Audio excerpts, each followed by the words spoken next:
Daniel Adibi, and I'll be your host for Our World 101, a show where we discuss complicated, real-world issues to kids of all ages. Today's topic is about refugees. By definition, a refugee is someone who has been forced to leave his or her country in order to escape war, persecution, or natural disasters. War and civil conflict in the Middle East have forced millions of people out of their homes. Of the over 60 million people displaced worldwide, close to 40% originate from the Arab world, mainly Syria and Palestine. This has resulted in a devastating crisis, leading to a loss of refugee rights, lives, education, and quality of life.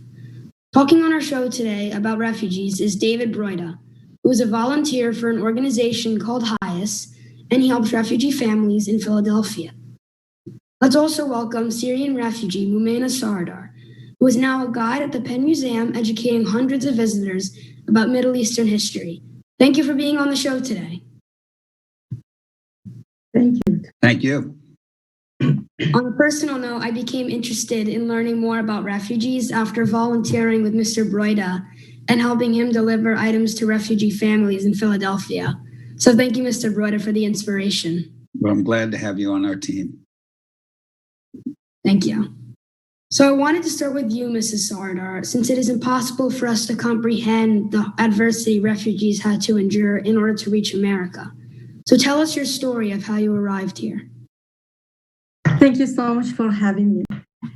My story started 2012 when, after 1 year speaking from the first day when the crisis or the civil war started, I just resisted at the beginning, resisted the idea of leaving my home because it's my home. I'm so happy taking care of my 5 kids, living in a suburban area, just close to Damascus city. But after 1 year, things get more escalated, and where there are many encounters between the Free Syrian Army and the regime, the Syrian regime. And that day, when I felt that no, I have to move to a more safe place, is the one morning when my kids were getting prepared to go to school. A sniper shooted directly towards where they were standing, and the bullet just hit near their feet. That day, I felt that there is no way to stay more in Syria. I thought that no, I have to plan and find a safer place for myself and my kids. Your story is extremely inspiring and heartbreaking at the same time. I'm really glad you found refuge here. Thank you. Can you tell us a little bit about your life before the Civil War? Life in Syria was a beautiful life. I was living in a large home with taking care of my family. It was very peaceful. We are just thinking about raising nice kids, looking for a brighter future for them, to educate them, to give them all what they need. That's what all families or all the Syrian families living like any normal life back then, at that time before the war. Wow. And then the Civil War struck and everything changed. Exactly. What were some challenges you faced once you were in America? One of the most important challenges for me, I didn't find the difficulty of language, but for other Syrian refugees, the first barrier is the language barrier. For myself speaking, is finding job, especially a suitable job, especially for my husband, because all the refugees, when they come, they are forced to work in different works or jobs or different occupations that one they usually used to do before. So that's one of the biggest challenges that each and every refugee find before just get settled and get a job in order just to for living for himself or his family. And have you or your family experienced racism? Speaking about myself, I'm lucky. No, I didn't face any racism. I'm so happy, so glad. Specifically speaking about Philadelphia and its suburban areas, I didn't face any racism. That's nice. Have you or your children how have your children managed, and what is the biggest obstacle they have faced? Kids are very smart and they learn so quickly. Within the first 2 or 3 months, they were able to speak, communicate in English, and they got good grades at school. But they still speaking about the challenges at school or at this period is the quality of education, and speaking about the not all schools are equal. Some schools are rated 1 out of 10 or 3 out of 10, and here where kids go. I'm thinking about the future to get them better education, to move to a better area where schools are rated good or excellent, or having good or excellent rating, because I want them to get a high quality education, preparing them for college and universities. That must have been hard for them, and I agree that education is really important. So to our next question, starting with Mr. Broida, how do you think the Trump administration policies have affected the refugee crisis? Oh my gosh, you've asked a good question. I think that what's happened is the Trump administration has brought the refugee population coming to the United States to almost zero. Under Obama, it was over 100,000. Trump has slowly or quickly moved that down to 25,000, 18,000, and hardly any refugees are legally coming into the United States today. So I would say the Trump administration policies are a disaster. And just for the record, I'm a co-founder of Democratic Jewish Outreach PA, a political action committee is raising money to change the refugee policy by changing the occupant of 1600 Pennsylvania Avenue. Mrs. Sara, do you have anything to add? Regarding the refugee policy, I look forward to a change in the refugee policy January 20th, 2021. So, Mr. Broida, tell us about how you became involved with helping the refugee population in Philadelphia. Well, that's a good question, and Syria has something to do with it. Every year I have a Hanukkah party in December from family and friends. And 4 years ago, I told all the parents, don't bring any gifts for the children. Our kids have enough already. Bring something for a refugee, and I will take it down to highest PA in Philadelphia to give to the refugees who come here. So I got bicycles, dolls, toys, Legos, you name it. And I packed them up and I took them to highest PA office. Highest PA stands for Highest Hebrew Immigration Aid Society. It's an organization that was started 150 years ago to help Jewish immigrants and refugees come to America. Today, the organization still exists, but hardly any of the clients that we help are Jewish. So we say we help them because they were Jewish. We help now because we are Jewish. So I took all the toys and the bicycles to highest PA, and they gave me a tour of the office. And when I was in the office, there was a brand new family who had come here, Wissam and Dima Al-Khalil and their children, Adnan, Abdullah, and Rokeya, who come from Dara in Syria. Dara, as you know, is the town where the civil war broke out in 2011, where the army fired and shot and killed innocent protesters. Wissam and his family, Wissam was an English teacher in Dara, and they escaped over the border to Georgia.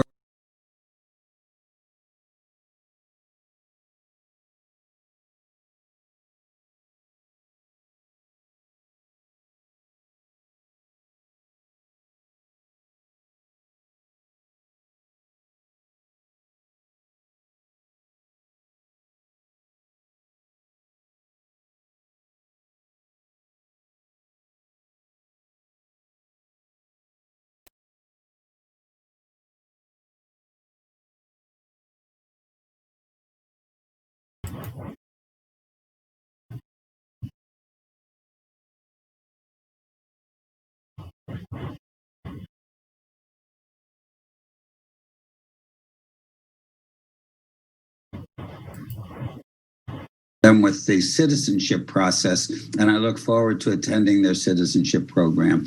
And I look forward to having them vote in our elections. I think that's amazing that you helped them. It was very generous of you. Well, it was generous of me, but at the same time, I got a lot out of it myself. My world has expanded so much by meeting the refugees from the different countries. I've learned a lot, and it's been gratifying to meet the people. That's amazing. Thank you. So you've talked a lot about your organization, but are there other organizations that also help? There are. In Philadelphia, there are 9 organizations that channel refugees to the United States, and the government channels the refugees to these organizations. One is Nationality Service Center, which has channeled refugees to Philadelphia. So HIAS and Nationality Service Center are the only 2 that I'm familiar with. Okay. I remember once I read a story in the New York Times about a man who gave a refugee girl a bike, and now whenever that refugee girl reflects on her early years in America, she always remembers the man that helped her feel welcome. When I read this story, I think of you, Mr. Broida, because you are this man to so many people. How does the story make you feel? Oh, it makes me feel great. And I have to tell you, the bikes for the fathers, the dads who are the workers in the family have jobs. Many don't have cars yet. Public transportation sometimes works for them. And getting bikes to the dads so that they can get to the job has been extremely important. The bikes mean a lot. The refugees from Afghanistan, in addition to bikes, they love getting cricket supplies because cricket's their national game. And cricket's played here a little bit. So that's been gratifying too. And what kind of connections have you formed? Well, I would say the connection, Salam and his family from Iraq, they invited me and another couple who's helped them to dinner. I've eaten food in their houses. I've sat on the floor to eat dinner. The connections are just getting to know the people, help them in a way. This week I got a cell phone for Saradar and Sabra, so that she can use that cell phone on FaceTime to have English languages that a friend of mine is helping her with. So, those kind of things, they mean a lot to them, but they mean a lot to me too, to be able to help in that way. And finally, when we spoke briefly before the interview, you had mentioned that your ancestors were persecuted in the Holocaust. Does your history make you feel more strongly about helping the lives of refugees? Well, there's no question about that. I'm Jewish, and we're commanded, not asked, but commanded to, quote, love the stranger as we were strangers in the land of Egypt. So as Jews were slaves in Egypt, we are commanded to help other people. And in my family's case, and my wife's family's case, her parents were in Vienna in Austria in 1938 when the Germans came in. Half of their family survived, but half perished in the Holocaust. And my in-laws were one of the last refugees to make it to the United States in 1940.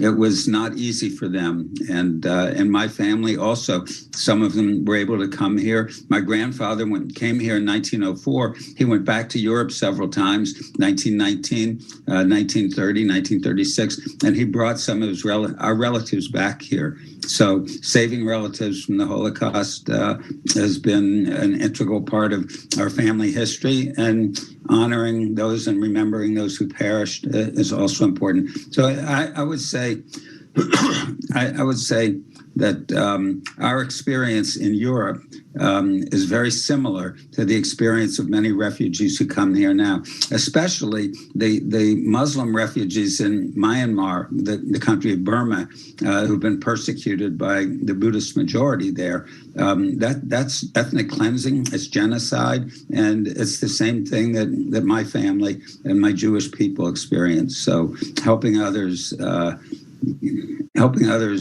in the same situation or any situation is we're commanded to do that.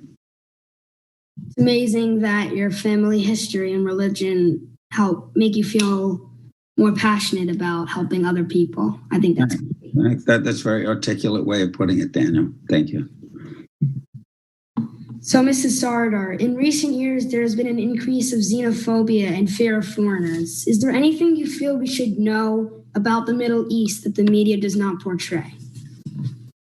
Yeah, I believe that the media is always bringing this type of stereotype stories, only one side of story, or just highlighting on conflicts, and they're just bringing the part of the story that, and sometimes it's not the true story.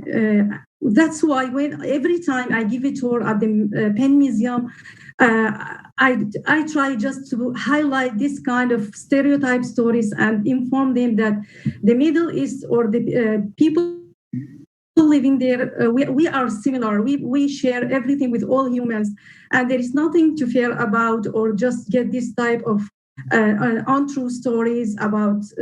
If you hear one story here or there, you can't generalize and say that all people there are the same. Or they are bad people. There are bad people everywhere, not in a specific area or location or part of the world. I just want to add only one thing about the refugees or the Middle Eastern people here, or anyone that comes here to the United States, is that we are all looking to be a good citizens. We don't want to be a burden on here in the United States. We are looking just to educate ourselves, our kids, just to pay back to the countries that just hosted us, and they are being generous for taking care of our families, and that's what we are looking for, to pay back these good things that we have that they gave us, and we will pay it back. That's how all what the refugees think, or all the Middle Eastern people, or all the Syrian refugees here. So that's the last thing I would love just to add about the refugees or the Middle Eastern people. So you mentioned that you have heard some stereotypes. What other stereotypes have you heard in the news? Unfortunately, stereotype, we're hearing about it even before coming to the United States. Thinking about that these people are terrorists, these people love killing, these people, this kind of bad things that people are just getting one side of story.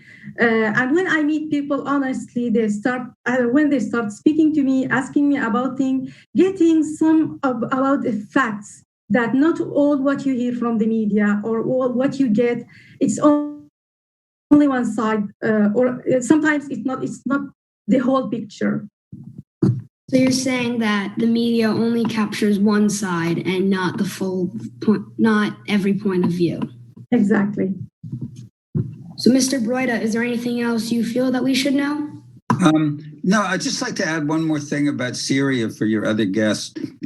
When Wissam and Dima and their children were in Syria after the war broke out, Rokeya, their young daughter who was under 4 or 5 at the time, they told her when she's walking in their house, she can't go above the windowsill because of the fear of a bullet coming in the window. And when you think about the fear and the tragedy of having to live like that, it just makes you feel that helping people is important. It's just hard to imagine being in their shoes. But I'm glad now that they're in our country. I agree. I can't imagine having to live in constant fear. And I'm really sorry, Mrs. Saradar, that you had to go through that. So, Mrs. Saradar, what is your favorite part of being a tour guide? The favorite part is meeting people, meeting everyone, speaking to them about my culture, about traditions, and just sharing these common things among everyone. We all share common things, speaking about our origins, about the connecting into the artifacts at the Penn Museum. So the best part is, and my favorite part is answering the questions where I get from my visitors, speaking about the history of the Middle East, the history of. Sometimes we just speak about our ancestors. Many of the people here said, yes, my grandmother is from from India, my grandfather, or so sharing this kind of stories with people. We at the end we are all immigrants here. You will discover that all people here, they have, so at some point, either their grandparents or ancestors immigrated one day here, and we all share the same land. We all share common things between us. I think that that's very powerful and very sweet too. Thank you. So what type of questions do you normally get about the Middle East? There are a lot of questions. Since I shared about traditions, culture, they ask me about marriage, about they get surprised when I speak about building homes, owning homes in Syria. Sometimes I get questions about religion. People want to understand about specific things. So you can imagine a whole variety of different types of questions. And every time I'm happy to answer all questions. So before we end our discussion, to all the viewers who are watching this and wondering how they can help, what is your advice in terms of how to best help refugee families, starting with Mr. Broida? HIAS PA, HIAS, HIAS PA has a director of volunteer services, and one of the things they need is to help people with English language, ESL, English is a second language. So some of the refugees from El Salvador, Honduras, they don't speak English, they speak Spanish. And so anybody who has language skills and can help teach English, that's needed. And there are other ways. Tutoring kids with school issues helps. So just if anybody wants to volunteer, HIAS PA, and go to the website, and there'll be a link there that'll tell you how to volunteer. Thank you. Okay, Mrs. Saradar, do you have anything to add? Just one thing, adding to Mr. Broida, is finding programs which help the refugee kids to develop their skills and to provide them with programs that to train them on, like music classes, English classes, and so on. Yeah. If I could just add one little thing, almost all the refugees from Iraq and Afghanistan, and there are many in Northeast, which I visit every week. Those refugees, the husbands, the dads, they served as translators for our military. And so helping their families is a good way of paying them back for the help they gave us. But more important, the men all speak English, but the women don't. So getting the women to learn English is a big thing. And the more help we can get with volunteers to teach English, the better that they will fit into their neighborhoods. They're just like any refugee or immigrant family, the kids become the translators for the parents. I think that's a great way to help. So, Mr. Broida, are there any final words you would like to add? I'd like to express my appreciation to you, Daniel, for doing this show. I think it lets all the Radnor and other mainline residents know about the issues with refugees. And if we get one person to cross the line and help, you've done a great job. But I expect more will be interested. Thank you. Mrs. Saradar, anything you'd like to add? I just want to add that, yes, I appreciate what you are doing for the refugees and trying just to thinking about helping them. That's a great thing. Thank you so much for having me today and for making this session speaking about the refugees. Thanks so much. Thank you. Well, we've had a nice discussion, and I think we've all learned a lot about refugees and how we can help. We've heard some very inspiring stories. So thank you, Mr. Broida and Mrs. Saradar, for being on our show.